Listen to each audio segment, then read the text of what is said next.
नमस्कार, माझे नाव तनया योगेश जाधव आहे. आज मी आपणासमोर अण्णाभाऊ साठे यांच्याविषयी बोलणार आहे. अण्णाभाऊ साठे हे एक समाजसुधारक, लेखक व लोककवी होते. त्यांचा जन्म 1 ऑगस्ट 1920 रोजी सांगली जिल्ह्यातील वाटेगाव येथे झाला. अण्णाभाऊ साठे यांचे लेखन सामाजिक व राजकीय दृष्टी कृतिशीलतेवर आधारलेले होते. अण्णाभाऊ साठे यांच्या वडिलांचे नाव भाऊराव साठे व आईचे नाव वालुबाई साठे असे होते. त्यांनी संयुक्त महाराष्ट्र चळवळीत देखील मोलाची भावना बजावली होती.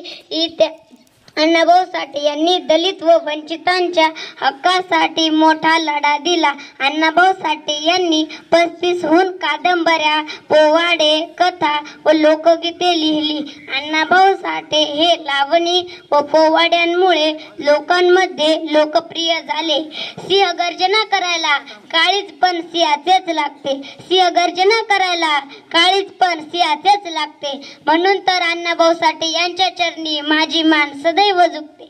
म्हणून तर अण्णाभाऊ साठे यांच्या चरणी माझी मान सदैव झुकते. धन्यवाद.